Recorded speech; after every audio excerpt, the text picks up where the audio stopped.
Hi, my name's Stephen, and today we're continuing on through the letter of 1 John, today in chapter 3. In this chapter, John tells us what it means to align ourselves with Jesus. And he does it in a couple of ways. First way is he tells us what it's not. He says that when we sin, we are not aligned with Jesus, but in fact we are aligned with the devil.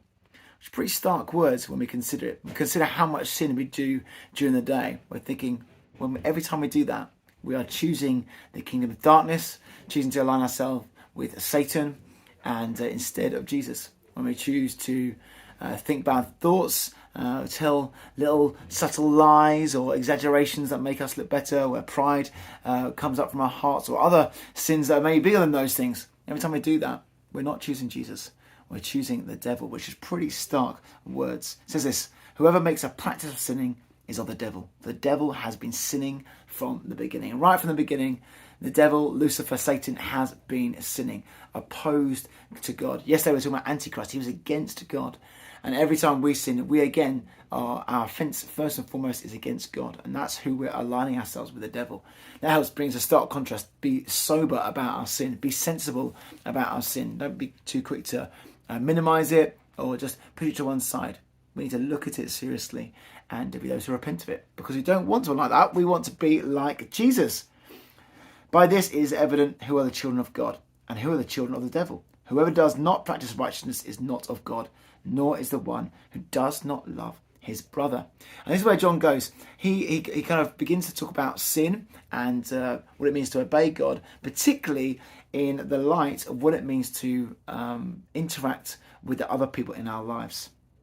This is the message that you have heard from the beginning, that we should love one another. And John, this 1 John is full of basically Jesus teaching. If you go back to the Sermon on the Mount and you compare it to the 1 John, you'll see the two share so much in common. John's just taking the things they already know that Jesus taught and reminding them of it once again. And here's some more verses for you. By this we know love, that he laid down his life for us, and we ought to lay down our lives for the brothers. But if anyone has the world's goods and sees his brother in need, yet closes his heart against him, how does God's love abide in him? Little children, let us not love in word or talk, but in deed and in truth. And I love this kind of verses because it kind of sandwiches between the two sermon series that we've been going through in Emmanuel.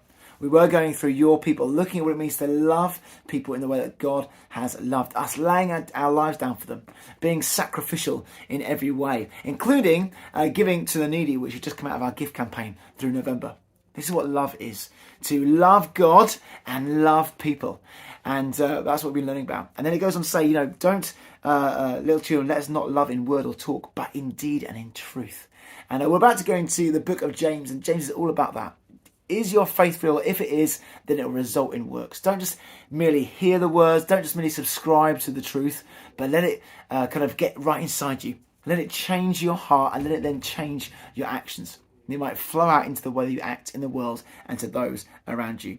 And as if to underline that, it says this in verse 23, and this is his commandment, that we believe in the name of his Son, Jesus Christ, and love one another. Can you hear the echoes of that, where Jesus is asked, what's the greatest commandment? It's to love God and then love your neighbour as yourself. Here it says, and this is commandment, that we believe in the name of the Son, Jesus Christ. We love God and then we love one another. Let's keep loving God and loving one another. Knowing when we love God, when we know his love, when we know what he's done for us, it's from that place, from that well of spring of love and life in us, that we can then go and love and be generous to others as well. Let me encourage you. Be serious and sensible about your sin today. Don't align with the evil one. But as you love God and love people, align yourself with Jesus and follow in his great commandment to do just that.